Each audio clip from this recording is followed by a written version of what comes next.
Bamada.net filɛbaaw ni sanga in kɔnɔ Mali kɔnɔ Mali kɔ kan.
jamana to a si bolo amina joli minnu bɔnna selidon ala k'a kɛ sababu ye ka kɛ hinɛ ye jamana ye ka jugun bɛ jamana kan ka wuli ka bɔ a kan jamanadenw bɛɛ lajɛlen ka hɛrɛ sɔrɔ amina o sɔrɔ foli tun bɛ n bolo ka ɲɛsin jamanaden bɛɛ lajɛlen ma ani aw yɛrɛ Bamada.net diyara n ye kosɛbɛ ka fɔ maliyɛnw ye halisa u k'u sɔgɔlen to ni web TV sanuma in na walasa ka kunnafoni sanuma sɔrɔ. D'accord. Merci beaucoup Sega Konare.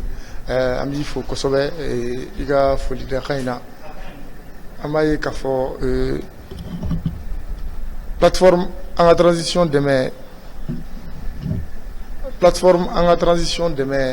nin ye aw ka sanbɛ foli ye ka ɲɛsin maliyɛn bɛɛ lajɛlen ma an b'aw yɛrɛ fo kosɛbɛ aw ni fasojɔ o la an bɛ don an ka babu kɔnɔ an ka babu fɔlɔfɔlɔ ale bɛna tali kɛ dimanche don an b'a ye kunnafoniw bɔra n'a ye k'a ye k'a fɔ ko finitigilaka dɔw don ni u bɔra Côte d'Ivoire n'o y'an dafɛ jamana dɔ ye ko kana anw ka jamana kɔnɔ a kuma cayara kosɛbɛ k'a ye k'a fɔ k'u nana ko papier ma y'u bolo u nana fɛnɛ u nakun jɔnjɔn ma dɔn kuma caman fɔra ko la ko caman yera la a yirala k'a fɔ ko mercenaires don an bɛna an da don o babu tɔ la kunungo an kumana kan kuna siniŋo fɛnɛ an kumana kan mɛ bi hali bi ko kuraw bɛ ka bɔ a kɔnɔ an bɛna an da don bɛɛ la ni ka o walawala o tɛmɛnen kɔfɛ an b'a ye k'a fɔ terrain komi n'o kun ɲɛfɔra an ka jamana ɲɛmaaw fɛ ko o bɛna daminɛ an b'a ye k'a fɔ ko o voyage fɔlɔ ni o daminɛna hali n'o y'a sɔrɔ maa kun t'a kɔnɔ o ye voyage essai kɛ fɔlɔ ka bɔ Bamakɔ ni ka taa Kayi an bɛna an da don o fɛnɛ cogoyaw la ani terrain nafasɔrɔ siraw ni ka olu walawala kosɛbɛ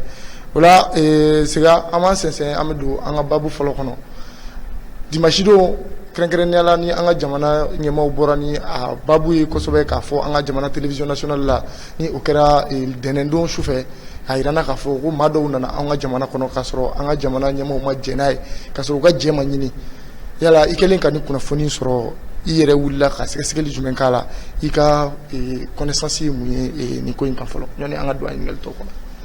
Merci beaucoup beaucoup. Ni ɲininkali diyara n ye kojugu. D'accord. Nka ni hakili b'a la n ye nin kuma in fɔ plateau in kan yan ka caya. Ne ko mɔgɔw bɛɛ kulela k'u ka embargo wuli. Ne ko n'i y'a dan ne kelen yɛrɛ yɛrɛ ma ko embargo in wulili ko a tɛ ne fɛla ye. I fɛla tɛ kosɛbɛ i y'a fɔ. Parce que jamana in bɛ kɛlɛ mun na an bɛ kɛlɛ mun na fɛn mun kun ɲɛsinen don an kan an ye courage sɔrɔ ka sira mun tɔgɔmali daminɛ a tɔgɔma ni kɔlɔlɔ tɛ taa kosɛbɛ. embargo in tun kɛra sababu ye u tun bɛ embargo laɲini tun ye ka jamana in bi bɔgɔbɔgɔ parce que n'i ye mɔgɔw bali dumuni la n'i ko k'i bɛ ka mɔgɔw kɔngɔ finalement a bɛ tila ka na wuli i kama fɔ a bɛ kɛ donc embargo tun laɲini y'o ye mais a yira k'a fɔ ko embargo ye détermination dɔ di maliyɛnw ma détermination mun vraiment ni an faw n'an mɔkɛw ka kuma la ni période coloniale tɛ a détermination ɲɔgɔn ma kɛ fɔlɔ donc o de kama foli bɛ maliyɛn den bɛɛ lajɛlen ye kosɛbɛ cɛsiri na donc an y'a ye k'a fɔ ko ninnu y'a essayer k'u bɛ Mali coron ta u ma se ka Mali coron ta embargo in kɛra sababu ye anw yɛrɛ fana ye an ka da sɔgɔ u da la an fana ko u tɛ don u dun mago de bɛ anw na kosɛbɛ. an ye sanfɛla tigɛ a la u la ka dugumalaw tigɛ u la à chaque fois n'u y'a essayer ka infiltration illégale kɛ an b'u attraper kosɛbɛ.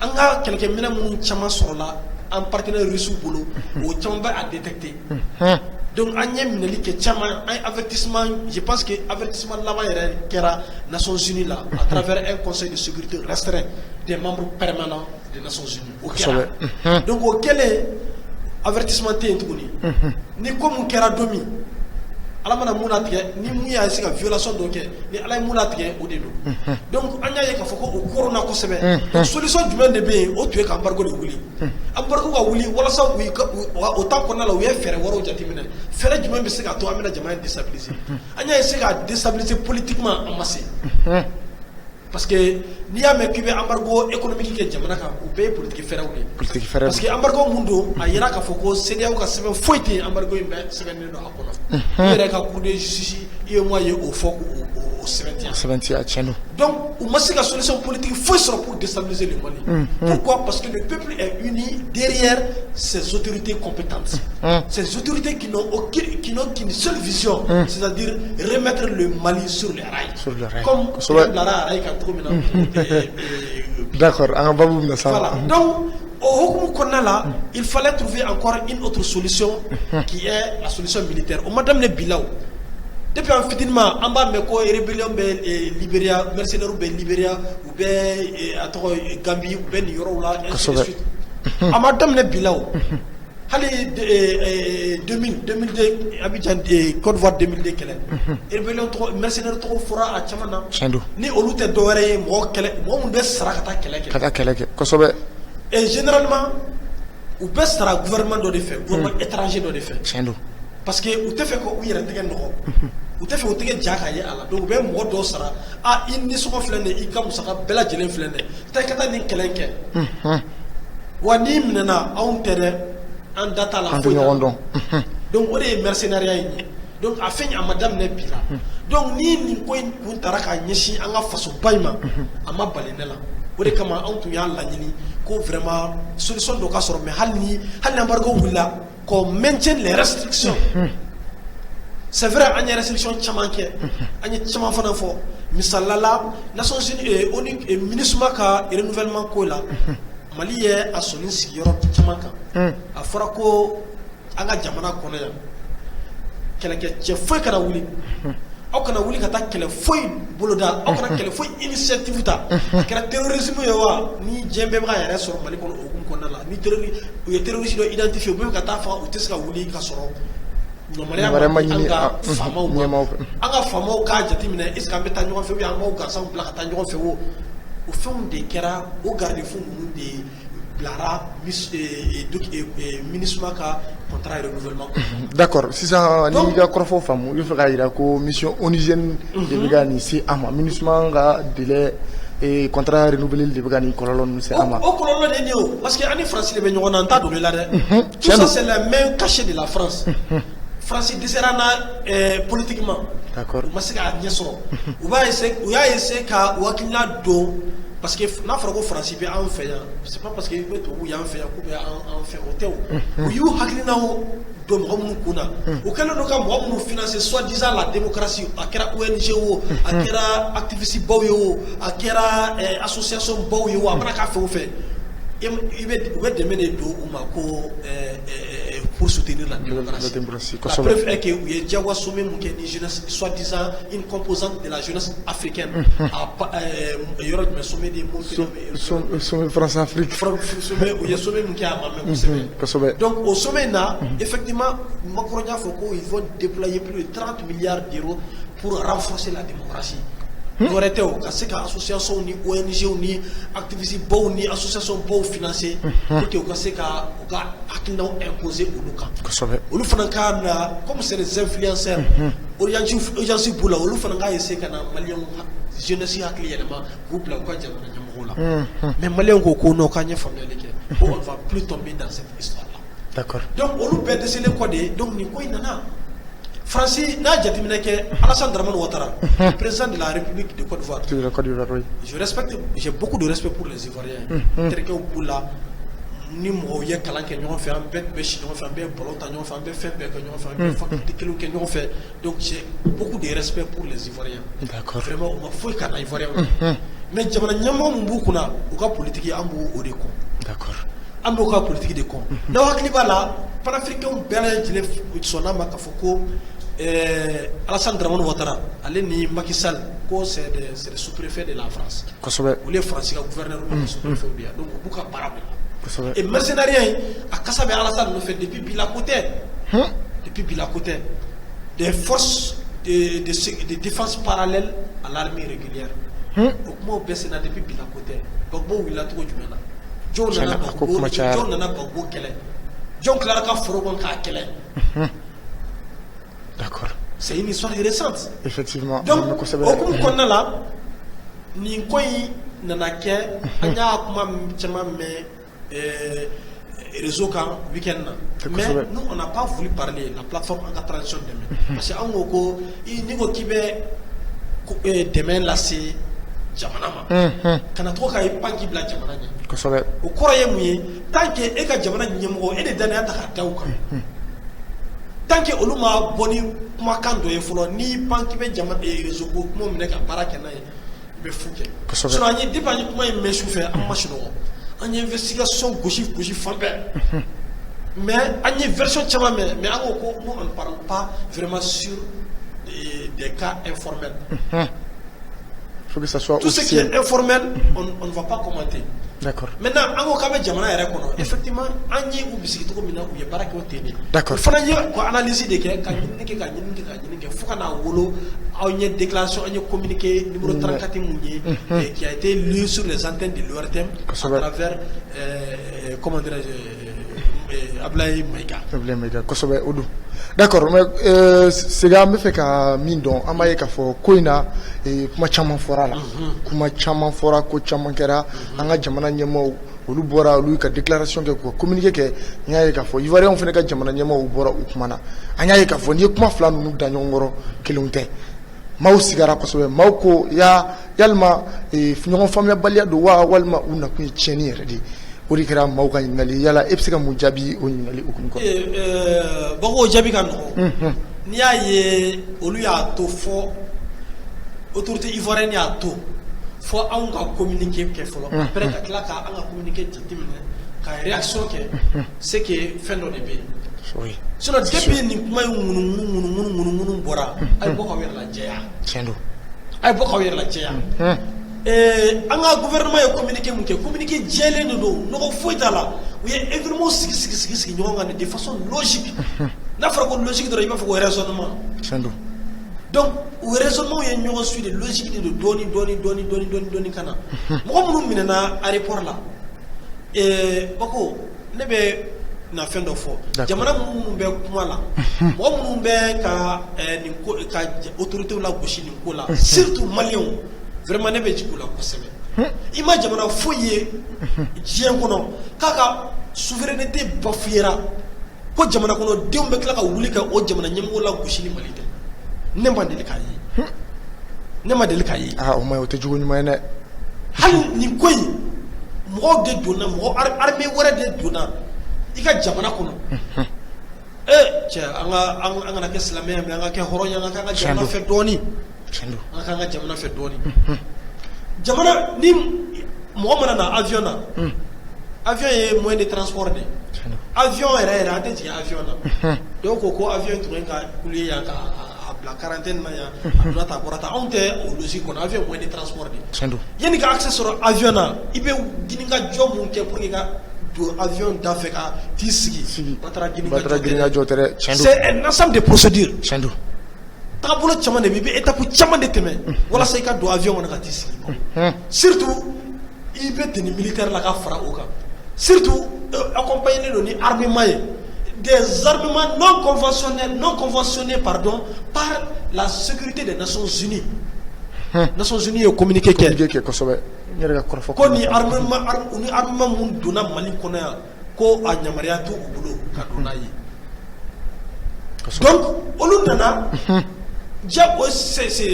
comment dirais-je, c'est la procédure de sécurité normale. C'est comme Jarné au Québec de banque de connaissance. Diagwa gardien be jolé dala abi lajia qui fouille. Ne kama fait mon bi ko abolu boko lu. Voilà, il veut beaucoup ina abi il veut d'entrer mon parce qu'avec sécurité clé de la bi. Puis ngani beke. Donc diagwa be ina il veut tami. Donc hal u ka barata abolu do hal ni sigana fitini miskara zarati na yeri nyeka bila joki isega sega. U ka barata abolu de. C'est pour cela ici je salue le professionnalisme vraiment des forces de sécurité de l'aéroport. Je salue tout corps, c'est-à-dire tous les corps qui assurent la sécurité de l'aéroport. Je les salue en folie bouillée. Bravo pour leur courage, bravo pour leur professionnalisme. Mais quand on a eu qu'à faire politique, il faut le mouni ou appréhender. D'accord. D'accord. D'accord. Donc au Kélé, c'est ce qu'elle est. Il y a là qu'il faut que ça vienne tout boulot. C'est un doux. Et nous avons de banque de avoir retiré. Et ça vient de et boulot. Quantité et boulot. Et banque logo baka mais fait on baka monter banque identifié. Ah, c'est ce qu'avait doit coller. Il est biscuit, il est ce qui est ignoré. Ah, une carte pour lui, ni mouillé. Est-ce que quelqu'un a ni ordre de mission be bolo kanani i tantoma fini et armement ni fe yanga jamana kono wa donc o siga de ato anga autorité ko anga fara jonga fa o tisga temi parce que vous ne respectez pas les critères définis par nos autorités de transition parce que follow mali tunye bateme srade taro ni hakli bala et autant de ibeka ala ba hina la be tienso vol de la gadji mɔgɔw bɔra aéroport avion kɔnɔ ka taa mobili ta fɔ parking kɔnɔ ka sira minɛ mɔgɔ ma sɔrɔ k'u ɲininka a dɔ la ne yɛrɛ dɔnbaga dɔ tun b'a la ko ale selen mobili yɔrɔ la k'a bɛ mobili ta ko polisikɛ dɔ bolila ka na k'a bɛ na ale ɲininka ko cɛ ko papier ko n'i y'i jɔ kɔrɔ u ye ci d'a ma a tɛmɛna o taara n'a ka sira ye tu vois donc Mali tun ye batɛmɛ sira de u ye convention kirikaraw de signé ni Mali ye ten fɛn mana kɛ an ka autorités tɛ se ka kuma parce que tout simplement parce que tout simplement peut-être que tu as fait ni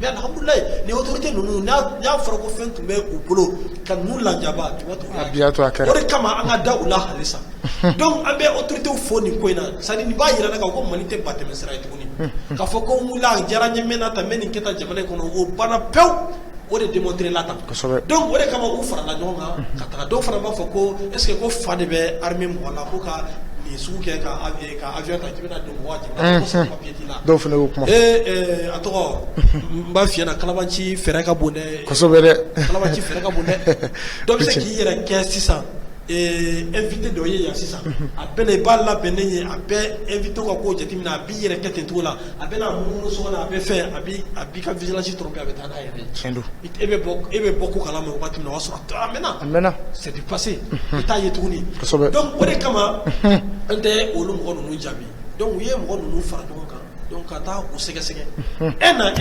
mɔgɔ 49 e m'a ye fɛn mɔgɔ caman yɛrɛ tun ka kuma réseau sanfɛ a gouvernement ka bɔ ka communiqué kɛ dɛ vraiment version cayalen ninnu a bɛ tan dɛ ne ko aw sabali u tɛ sunɔgɔ la sa tɛ sunɔgɔ la dɛ sunɔgɔ la gouvernement ka baara tɛ se ka kɛ i ko e ni ne bɛ baro kɛ gɛrɛ na yɔrɔ jɛlen c'est pas comme ça sɛgɛsɛgɛli de bɛ kɛ taabolo de bɛ baaraw la kosɛbɛ jɔn kan ka kɛ mun de kan ka kɛ yan questionnaire jumɛn kan ka poser ninnu kun donc u ye u ladon de un à un. Et selon le communiqué officiel du gouvernement, version nani, o de bɔra ko la sini si tɛ kelen. E ni ne taara ɲɔgɔn fɛ mission na Bako, ordre de mission kelen de b'an bɛɛ bolo. An kan ka taa reportage la Kidal. Ordre de mission kelen de b'an bolo. Laɲini b'an bolo o dɔnnen don. An kan ka taa mɔgɔ minnu interroger o dɔnnen don. Bako e ni ne mana taga, dɔ ka e wele ka taa kɛrɛfɛ. Que e ɲininka dɔ wɛrɛ ka taa ne wele ka taa kɛrɛfɛ ka ne ɲininka Bako an ka jaabiw hali n'an tɛ ɲɔgɔn kan walahi an ka jaabiw kan ka kɛ kelen. A bɛ kɛ kelen, a man ka kɛ kelen. Les réponses doivent converger vers la même chose, vers l'objectif de la mission. Tel n'a pas été le cas. Après l'interrogation de ces 49 mercenaires qualifiés par notre gouvernement. Donc jaabiw ma kɛ kelen, jaabiw dɔw kɛra cogo di? Caman paniquera. Donc c'est une mission confidentielle. Ko dogodo ko secret ci de do ko a tɛ se ka fɔ mɔgɔ ye. Dɔw ka jaabi kɛra o ye. Dɔw fana ka jaabi kɛra mun ye? Ko non ko u nana MINUSMA ka rotation de la relève. Dɔw fana ka jaabi kɛra mun ye? Ko kana a tɔgɔ la compagnie aérienne mun nana n'u ye compagnie SAS voilà SAS mun nana n'u ye donc ko kana olu ka sécurisation kɛ dɔ fana ko mun ko kana contingent allemand ka sécurisation maintenir yan et depuis quand ivoirien de bɛ na a tɔgɔ allemand sécuriser allemand dun fana bɛ yan k'olu bɛ ka formation kɛ anw kunna ko ka anw dɛmɛ ivoirien de bɛ na olu dɛmɛ donc jaabiw ma kɛ kelen ye kosɛbɛ donc o bɛɛ y'a to soupçon fanga bonyana donc an ka autorités ye mun kɛ donc u fana ma dan tɛ dɛ u ye MINUSMA wele komi jaabi bɔra kɔnɔna la ko u nana Nations Unies ka mission de la donc u fana ye mission Nations Unies wele k'u ɲininka fɛɛrɛ la fɛɛrɛ mun b'a to u t'a kalama ko mun b'u bolo interrogatoire la parce que n'i bɛ mɔgɔ ɲininka i bɛ ɲininkali cogo de b'u bolo u ka baaraw de don teri u ka baaraw ɲɛf'u ɲɛna kosɛbɛ n'i bɛ fɛ k'a dɔn ko karisa est ce que e de tun bɛ sigilen wulada in na i t'a objectif direct i t'a ɲininka la n'i y'a ɲininka dɔrɔn a b'a munumunu tiɲɛ don bɔ a kalama donc ni ɲininkali munumunu tɛ olu y'a yira k'a fɔ ko non ko nin période kɔnɔna la du 8 au 10 ko vraiment il y a pas de mission de relève prévue d'accord MINUSMA y'o fɔ u ma dɔw ma u ye Côte d'Ivoire fana le ministre de la défense o fana ka homologue contacté parce que ni jamana baaraw kɔnɔna la o fɛnw bɛ yen directeur bɛ se ka ɲɔgɔn wele ka ɲɔgɔn ɲininka fɛnw na ministre bɛ se ka ɲɔgɔn wele comme président fana bɛ se ka ɲɔgɔn wele cogo min comme agent fana bɛ se ka ɲɔgɔn wele ka hakililaw ɲininkali kɛ kosɛbɛ donc o hukumu kɔnɔna la olu fana ka ministère de la défense ɲininkara o fana ko olu tɛ o kalan donc tu vois comment information bɛ ka diverger kosɛbɛ est ce que ni information jɛlen don ni fɔɲɔgɔn ko bɛɛ bɛ na wa ni jaabi ɲagaminu bɛɛ bɛ na wa a tɛ na dɛ alimaw fana ɲininkara alimaw ko non ko a tɔgɔ fɛn ninnu tɛ olu ka sécurité assurée contingent ivoirien ma na olu ka sécurité kama olu ka sécurité la idem pour la compagnie SAS donc tout porte à croire que vraiment ni fin ce n'est pas quelque chose de clair c'est pas du tout clair à Djelinde maintenant ni kasugu manana on se réfère toujours c'est-à-dire au texte pour que manga jamana marabagaw ou ko conformément à la convention de l'OIA l'organisation de l'unité africaine où il y a la marque UAE Union africaine où il y a la marque donc à son temps on l'appelait OIA, l'organisation de l'unité africaine. Donc conformément, c'est-à-dire à la charte de l'OIA, oui. Ko ni nin kasu imana nin kasu ka jamana kono ko qualification foita la ni mercenaire ko sobe odo donc o de kama il a qualifié les mercenaires l'autorité a qualifié c'est-à-dire ces 49 individus lourdement armés mercenaires ko sobe sinon ka foko ou ya à imaginer non ce n'est pas comme ça ce n'est pas comme ça c'est conformément vraiment aux indications spécifiées dans la convention de l'OIA, dans la charte de l'OIA, pardon, qu'ils ont qualifié de ces individus de mercenaires. Donc, à quoi il en a été pour là? D'accord. Ambaye k'a fɔ o bɛɛ lajɛlen kɔfɛ Alassane Dramane Ouattara ale n'a ka jamanadenw sigira kosɛbɛ o kumana u y'a jira ko ka ni cɛ ninnu labila joona joona ko wa k'u tɛ waati di an b'a ye k'a fɔ olu yɛrɛ kun y'a jira k'a fɔ ko olu t'a kalama mais u tilala ka na ni kɔrɔfɔ ninnu bɔ tuguni yala depuis yen siga tɔ bɛ ka bonya siga tɔ bɛ bonya d'accord o la an bɛ fɛ ka mun dɔn o hukumu kɔnɔna la yala ninnu bɛ fɛ ka mun de waleya an ka jamana kɔnɔ de u bɛ fɛ ka mun de waleya. Mais la mission est claire, la mission de la France est claire. Ni France ka mission de la e ka sous-préfet mana bara mun kɛ a tɛ ka mara kɔnɔna la a bɛ ka mara de kɔnɔna la kosɛbɛ o de kama depuis Samson ko in fɛn na Alassane ni de ye fɛn in servo olu de ala ado olu de y'u cɛsiri Mali ka sanction donc laɲini foyi t'u bolo de déstabiliser vraiment la trajectoire de souveraineté empruntée par le peuple malien et ses autorités compétentes. Comment freiner cette démarche? Laɲini foyi t'u bolo o kɔ ni fanga in bɛ se ka lajɔ cogo jumɛn na duwawu caman kɛra ni fanga in ye koyi barika caman bɛ ni fanga in na koyi wa maliyɛn den minnu sɔnna ka fanga in soutenir barika b'u la fana donc o de kama nin fɛn in u bɛ kɔnɔna jugu fara kɔkan jugu kan u bɛ sɛgɛn de la an bɛ taga ɲɛ u va prospérer donc u ka nin communiqué in ye kumasulu communiqué de ne bolo parce que ko kɛra olu ye u kɛlen ka communiqué kɔfɛ juste c'est à dire quoi o ni c'est ni ala b'i fɛ terikɛ i k'i kɔnɔ jɛya bari k'i ka baara kɛ ala de b'i ka tɔ kɛ Alassane gouvernement ivoirien le gouvernement ivoirien ka une déclaration kɔfɛ ko communiqué kɔfɛ qu'est-ce qui s'est passé démentiw de nana ko ale ma foyi kɛ k'ale ka mɔgɔ tɛ k'ale tɛ kalama ko u ka ni NSC mɔgɔ minnu n'o ye u ka élément de sécurité pour le soutien ou bien u ka nin soutien de sécurité ko in n'u y'a fɔ ko c'est conforme comment dirais-je aux démarches des Nations Unies au fait les Nations Unies a démenti que c'est pas vrai il a démenti ni tout ka média de propagande do fana ye et il faut pas qu'on se trompe d'ennemi c'est pas parce que u ka média de propagande ni fait ni tient faut ko an b'a fɔ ko an bɔ u nɔfɛ tout nɔfɛ ça ne gâte rien à ce que comme ils ont envie de faire dans notre pays. Il était fou pour Wakola. Il y a barak qui est bien fort pour la. Autant il y a qu'à Foko. À toi, à m'entrer dans le parce que ça c'est des faits réels. Ça c'est des faits comme le journalisme de domaine avec fort que les faits sont sacrés, mais les commentaires sont libres. Il fait un kéradi. Donc n'a kéradia avec fort.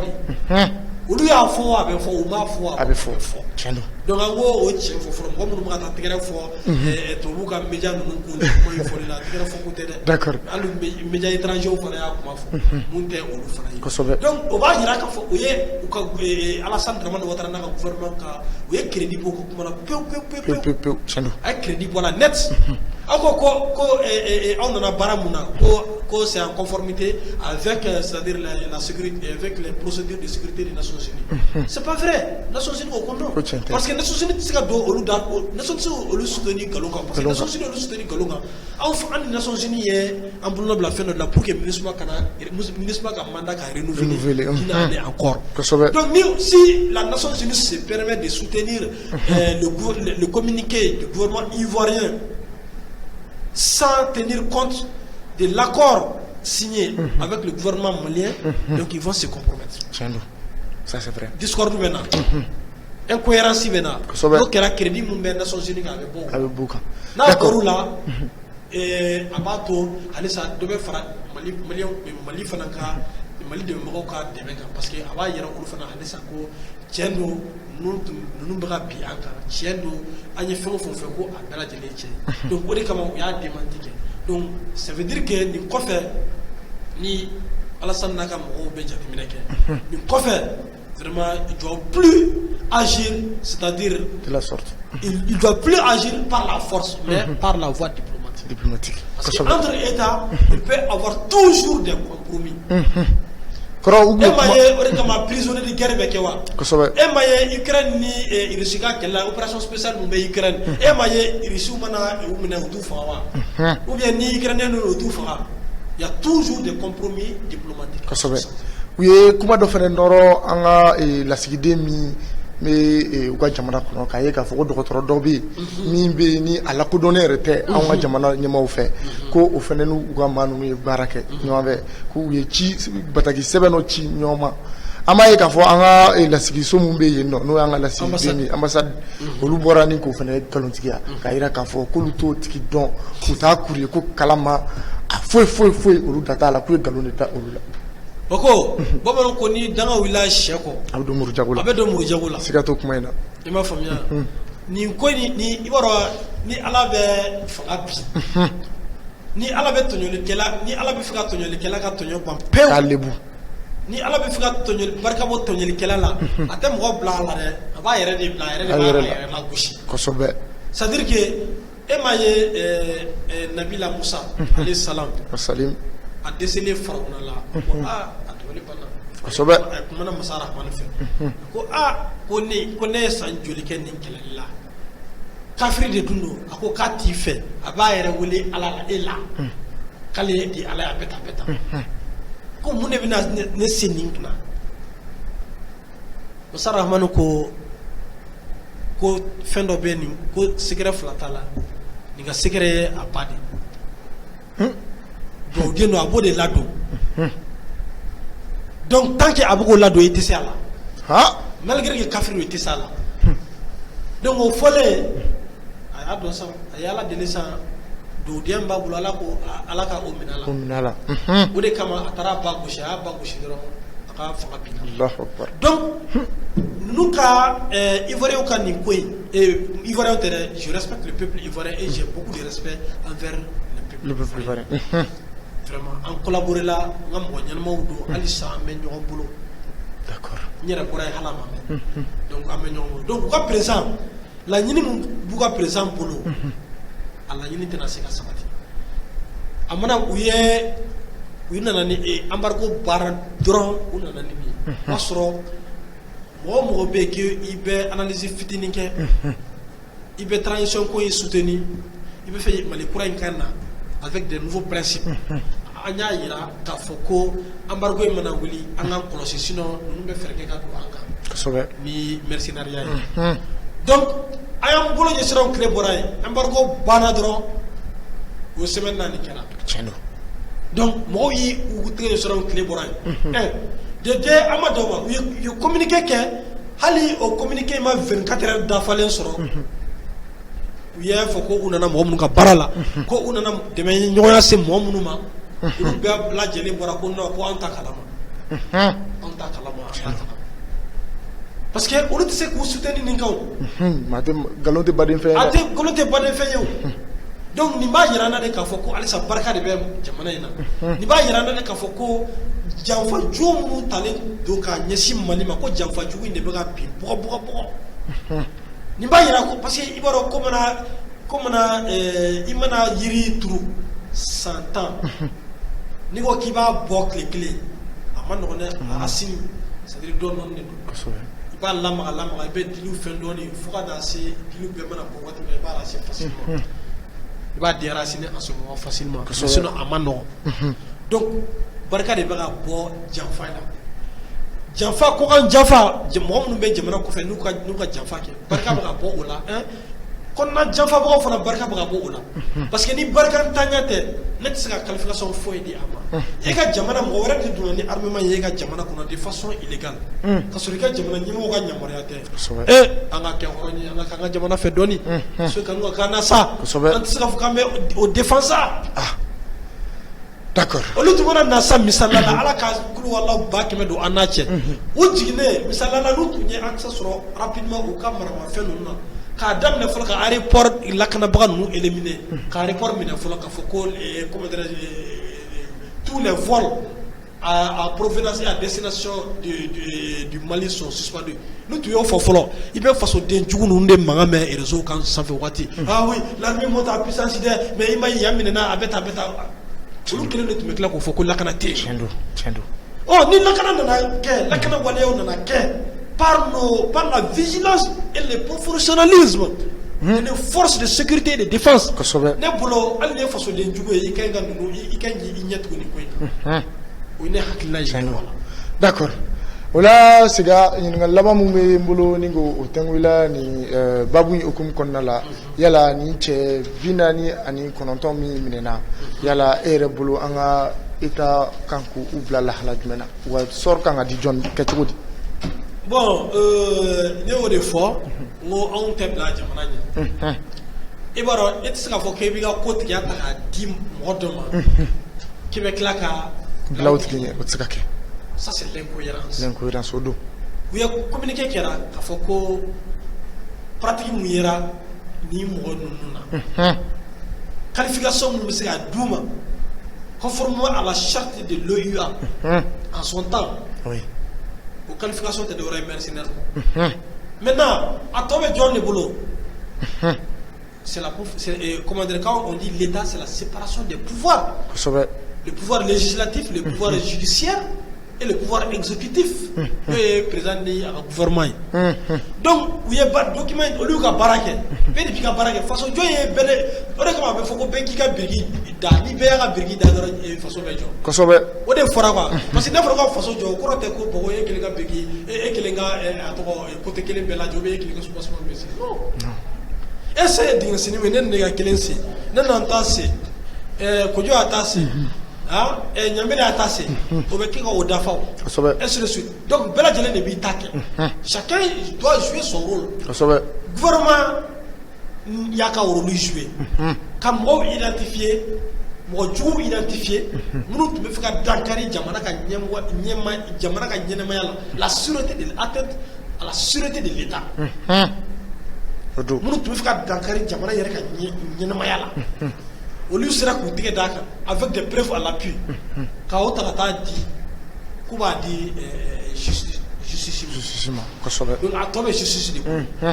C'est à la justice soit d'approfondir l'enquête, ou bien si les preuves sont déjà suffisantes pour que vous puissiez suite de réserver ni mon bien ni qu'on d'accord. Comme aussi c'est une question. C'est une question quand même internationale aussi, parce que c'est entre deux pays frères, deux pays voisins, deux pays quand même qui ont une histoire, une géographie quand même partagée. Donc, voilà, donc, de façon diplomatique aussi, comment on peut régler ça. Mais, on l'a dit, l'autorité ivoirienne est là. Parce que parce que prévu BA ira kafoko nous est mercenaire na société ira ka démenti mumba ira kafoko quand jole masoro man wachila nous est galote là de et les militaires marfa be bulo teni be na sergent et maintenant passeport ka ko ne to vaneri cherela we kamo kuda d'accord ah et ouais militaire du même affaire ah un militaire du même affaire. Donc tout ça c'est des zones d'ombre que la justice va examiner minutieusement. Maintenant, les autorités ivoiriennes peuvent aussi, c'est la diplomatie. On peut faire des concessions de part et d'autre. Donc c'est aux autorités ivoiriennes de revenir vers nous. Nous pouvons faire la question commune. Parce qu'il y a toujours des compromis. Il y a des compromis. Après, il y a un franc qui fait un de la Côte d'Ivoire il y a longtemps. Nous savons que ça va bien. Comment on va faire trop échanger. Voilà. Pour que la ligne soit d'accord. La ligne doit bloquer les dos. On a une diplomatie, la solution n'est pas. Donc c'est pour dire que en Afrique, on a justice. angol manga kilna fo on sait que ni afroko ga code pénal respecté absolument que ko chamaye mais de façon diplomatique aussi il y a toujours des solutions. D'accord. Parce qu'on est entre pays frères, on est cléniers, on te fait vraiment jamana nyemo kolondo ka maraju ka kololo ka se jamana kono denmo na jamana kono denmo mu buga impo go ka worbo o kuna ka o jamana denju mu sa nous ka buga intérêt préservé mais nous be keleke ou yere ou be ka keleke o matiku ye do to donc am se mo fo orona o souti mumbe la justice nous dira. D'accord. Ou bien les solutions diplomatiques nous dira. D'accord. Donc, on a fait fort au rôle. En tout cas, la porte n'est pas fermée. Comme Ablaï Maïga a photo, vraiment le ministre par excellence, vraiment, même les domodo, ou artem sans faire, voilà, Abdou Abekonier, Abekonier Diamant de ton tellement qu'il est content de faire parce que Mbado a fait face au dénouement, acte de mina au bois, c'est ça, Malien Bémouni.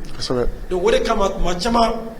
jamana nyemo be fendo ke mato ananga kilo te takosbe mais atediana am parce que amba bisiki ka foko mo kele so tseke jamana ko wa jambe bela jele fana tisga faranyo ka wati be ka foko bara kilen kan hali alamu ya anda ni asago be an nila ni ambe finya sama ka bla ka nyemo ya konnala be makafa kasobe donc anga bla ko betena sika ke faso fana fe d'accord be fana sika ke faso fait na horonya be a nyamaria anka façon nye munke anye o wali nyuma do be a nyamaria anka vraiment na nye fenye façon na muni façon nye trate kleni da fo na nye fenye fana muni abeta anga akokoroma do kosebe wala sa malien dembe la jele ga heraso.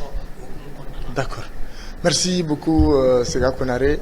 Wakati ni achoga kama Hamidou Juna anga babu flana kono ni obe talike anga jamana nyama uye bara nyebla bara doke ni uye kuga terrain kuga sigi asraka ni kabo Bamako ni ngata si Kaima ni uri kumbeke ka koro o senfɛ u kun ye essayement dɔ kɛ n'u bɔra Bamako ka taa nɛgɛla o essayement a yirala k'a fɔ k'o ɲɛna kosɛbɛ mais an b'a ye k'a fɔ bi ne ma fili kuma la bi don u ye sira in tagama ni o ye Bamako Kayi u bɛ ka a sira tagama o terrain wulila tuguni kɔrɔ yala terrain ko okumu kɔnɔna la yala terrain hɛrɛ a n'a nafa jumɛn bɛ jamanadenw kan i bɛ se ka dɔ fɔ an ye o nafa kan ani nin baara ɲuman min kɛra an ka jamana ɲɛmaaw fɛ ani message jumɛn b'i bolo ka adresser u la o okumu kɔnɔ.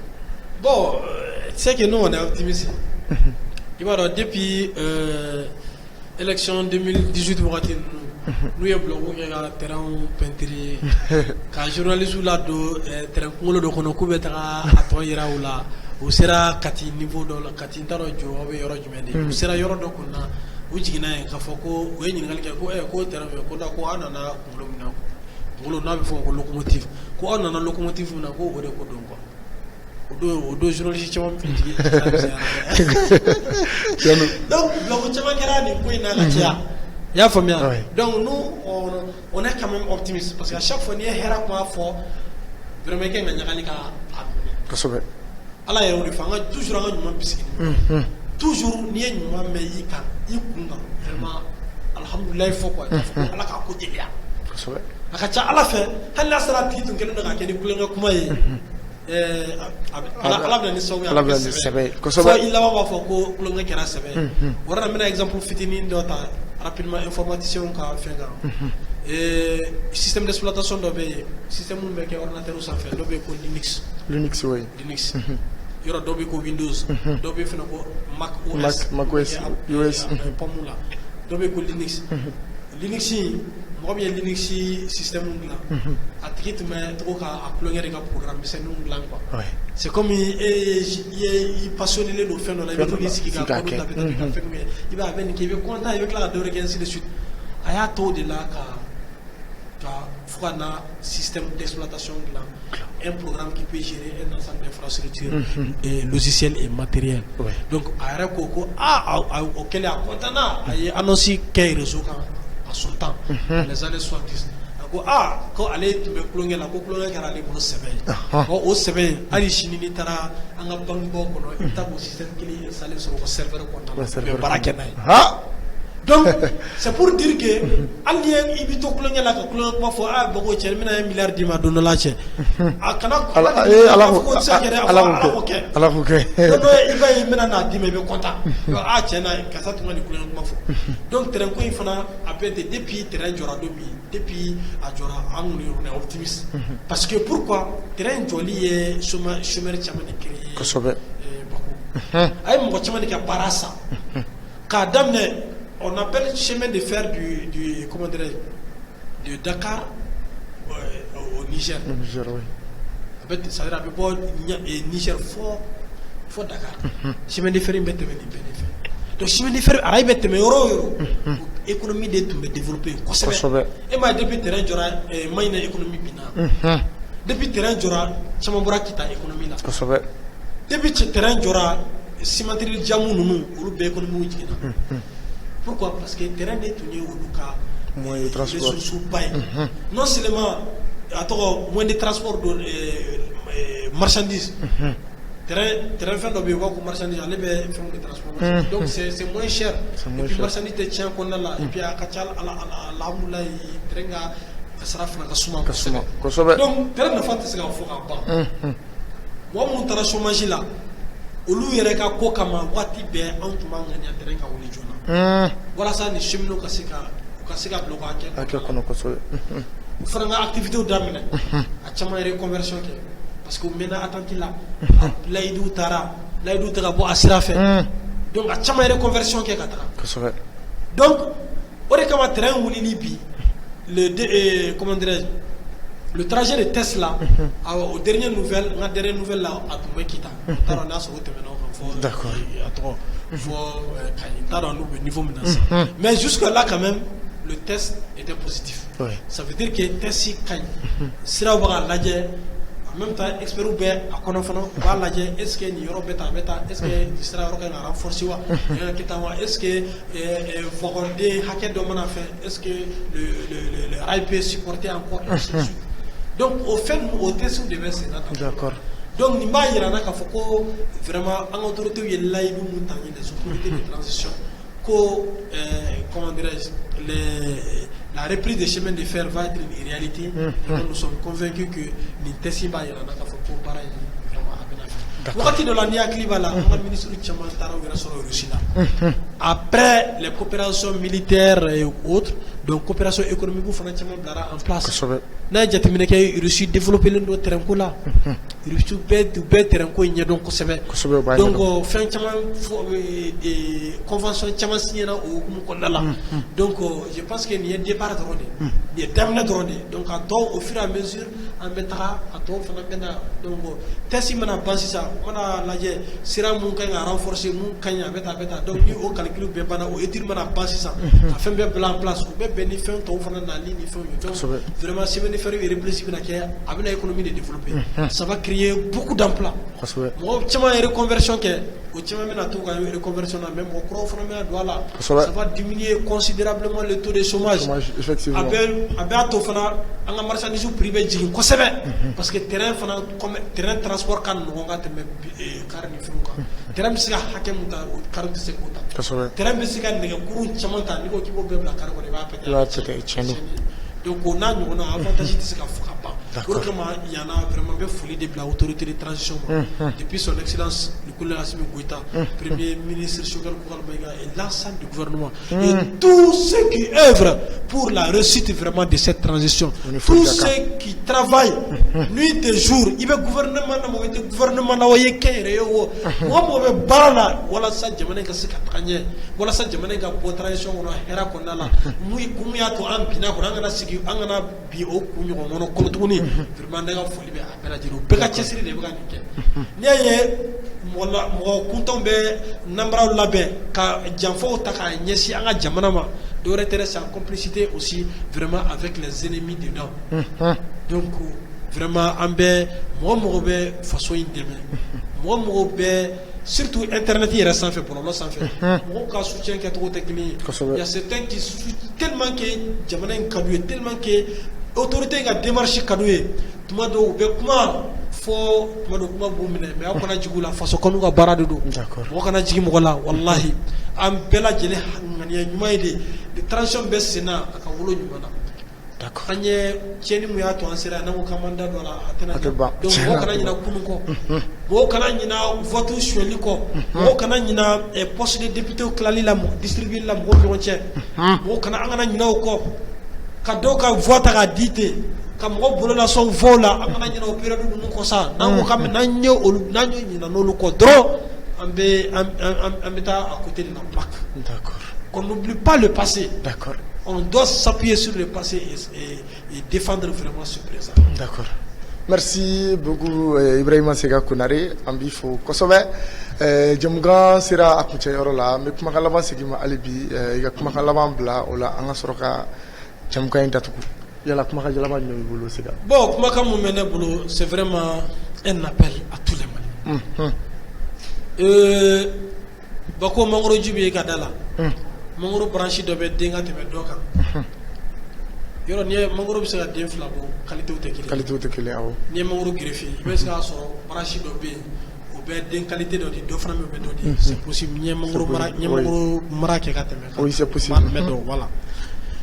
E ka branche n'a sɔrɔ bɛ den caman sɔrɔ ka tɛmɛ kojo ka branche kan ka tɛmɛ ne ka branche kan. Wagati min na an bɛ kɛlɛ la ko ne bɛ ta de fɛ e bɛ ne ta nin bɛ nin ta fɛ. Au même moment jugu dɔ bɛ dugu ma o b'a la ka mangoro in ju tigɛ ko y'a mɛn aw bɛ kɛlɛ la mangoro denw nɔfɛ yiri la mangoro ju de bɛ yen. Ne bolo kojo ne bolo Bako an ka ɲi ka ɲɔgɔn minɛ de an k'o kɛlɛ bila fɔlɔ. An ka jigin mun bɛ ka yiri in ju tigɛ an ka taga o kɛlɛ fɔlɔ ka bɔ yen. N'an tilar'o la wagati min na Bako an bɛ an ka mangoro denko kɛlɛ daminɛ. Bako Mali bɛ tan de bi. Ne bolo mɔgɔ bɛ yen Bako ko jamana kanu bɛ n'ale fitinin Bako walahi nin ko in i tun ma ɲi ka nin ko in ta k'a bila minɛn wɛrɛ kɔnɔ. Il s'agit de la violation de l'intégrité du territoire de notre nation. Kosɛbɛ. Violation min bɛ yen ni jamana ɲɛmɔgɔ ni kɛra président ye bi e ka kɛ président ye e tɛ fonction ta cogo si la i tɛ baara daminɛ cogo si la n'i m'i kali ala la k'i kali ko jamana in sibiri ɲɛ kelen ko dan tɛ kara la k'e to a ɲɛnamaya la hali ni dan bɛna kara la k'e ni e b'a dɔn ko dan ka ɲi ka kara la k'e to a kunna e bɛ démissionner de e tɛ sɔn a ka kɛ e ɲɛna fiyewu an ka constitution de ko ten ko n'i bɛ jamana ɲɛmɔgɔ la k'i bɛ kali o de la n ko Asimi y'a kali o de la kosɛbɛ. Asimi mana to o ka kɛ ale la o tuma ale y'a ka kalikan sɔsɔ wa kalikan donc ni muso mana na jamana kɔnɔ an ka bisigi fu dabila e ye seliba o seliba e bɛna ni diversion ye dɛ salo ko président tun bɛna faga dɛ ko tun bɛ kɛ laya ye dɛ a kɛra tan dɛ a bɛ tan dɛ e ye diversion de cɛ mɔgɔ wɛrɛ armé ka don e ka du kɔnɔ Bako ko diversion ye kana n'o mana kɛ diversion min kana o ta kulonkɛ la dɛ. o tɛ kulonkɛ dɛ.